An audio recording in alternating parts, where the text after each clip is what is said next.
Let's start by thinking about something that might be slightly uncomfortable. Think about the last piece of content that you produced for your business. A post, a video, an email, or piece of writing.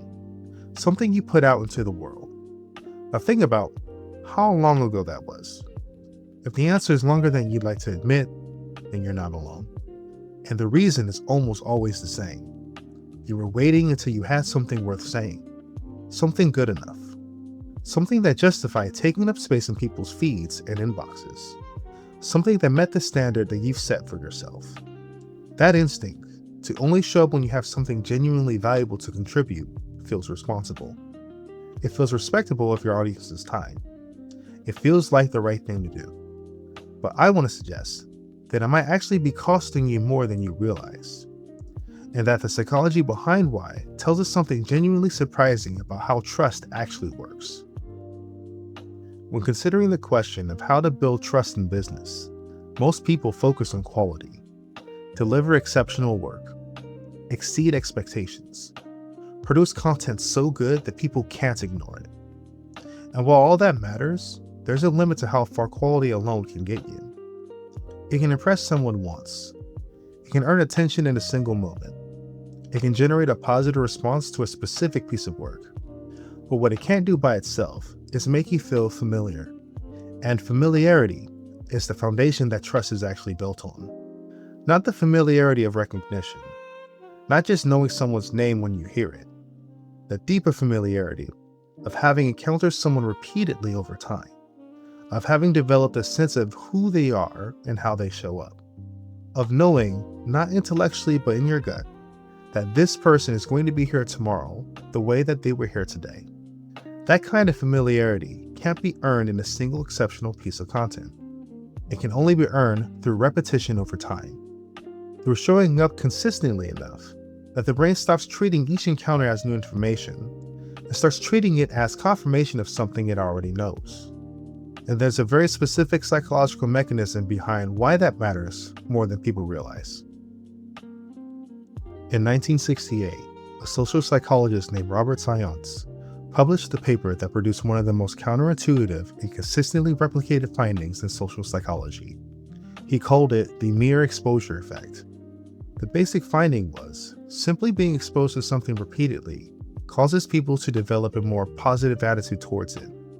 Not because of anything the thing does, not because of its quality or its usefulness or its relevance, simply because of repeated exposure. Sayance tested this across an extraordinary range of stimuli, including nonsense words, random geometric shapes, photographs of strangers, and Chinese characters shown to participants who didn't read Chinese. In every case, the pattern held. Things encountered repeatedly were rated more positively than things encountered once, even when participants couldn't consciously remember having seen them before. Let that sit for a moment. The positive feeling towards something familiar develops even when we don't consciously remember the prior exposure. The brain is tracking frequency of encounter below the level of conscious awareness and using it as a signal that this is something that I've encountered before, therefore it's safe. And therefore I feel positively towards it. Now apply that to your content strategy. Every time someone in your target audience encounters your name, your face, your writing, and your perspective, even if they don't consciously remember the previous encounter, something is accumulating. A subtle, positive association, a growing sense of familiarity, a felt sense that this person is a consistent presence rather than an occasional visitor. That accumulation is trust in its earliest form, before anyone has hired you, before anyone has had a direct conversation with you, before anyone has consciously decided if they trust you. I noticed this in my own content consumption before I noticed it in my content production. There are creators and founders I follow whose work I don't think is particularly great on any given day. I often consume individual pieces and immediately forget them. But I haven't seen their name in my feed consistently for months or years. And when I think about who I'd reach out to if I needed something in their space, they're the first names that always come to mind. Not because any single piece of their content earned that position, but because their consistent presence accumulated something that occasionally great content never could. An interesting point is there's actually a trap that the mere exposure effect reveals about the way most businesses approach their content. They optimize for quality at the expense of consistency. They'll spend weeks crafting a single piece of great content that performs well, gets shares, earns genuine positive reviews, and then they disappear for a month while they work on the next exceptional thing. Despite their positive reception, the mere exposure effect works in an adverse direction within their audience's brain. Where a consistent exposure builds positive association, inconsistent exposure builds one of unreliability, of someone who shows up when they feel like it, rather than someone who can be counted on. The audience doesn't do this consciously. They don't make a decision to trust you any less. It just accumulates at the same unconscious level as a positive association that would have accumulated if you've kept showing up. There's related research on what psychologists call the availability heuristic, the tendency to judge the likelihood or importance of something based on how easily it comes to mind. Kahneman and Tversky documented this extensively in their work on cognitive biases. In a business context, the availability heuristic means that when a potential client needs what you offer, they will think of whoever comes to mind most easily, not whoever they consciously believe is best, whoever is most mentally available. And mental availability is almost entirely a function of consistent exposure over time. The creator who shows up every week with something good enough is more mentally available than the creator who shows up every month with something exceptional. Good enough consistently beats exceptional occasionally, every single time. The shift that made the biggest difference in how I approached content wasn't a strategic one. It was a philosophical one. I stopped asking whether what I had to say was good enough to justify showing up, and I started asking different questions entirely. Is this honest? Is this something I actually think about? And is this genuinely mine?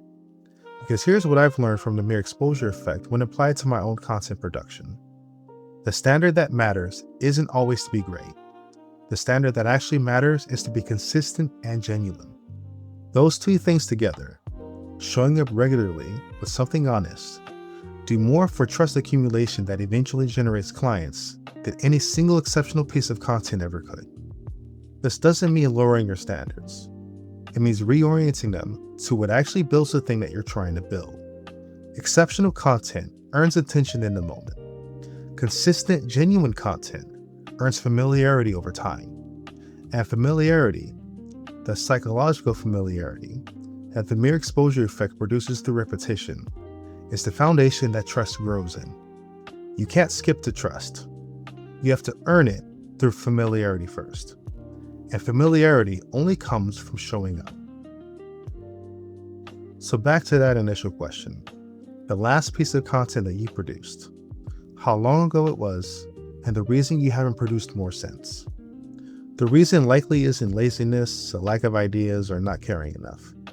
It's most likely a standard, a threshold of quality, relevance, or originality that each piece of content has to clear before you feel justified in putting it out.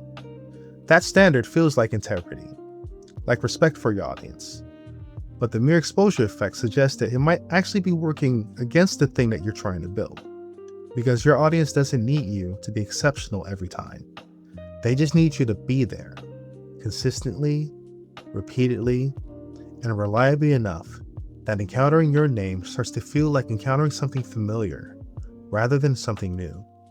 That familiarity is what trust is made out of in the beginning. Before the work, before the conversation, before any of the quality that you've been carefully hoarding for the right moment gets a chance to land. Quality earns a moment. Consistency earns a relationship. And in a market where attention is scarce and trust is scarcer, a relationship is worth infinitely more than a moment. Show up consistently with something honest. That's the whole strategy.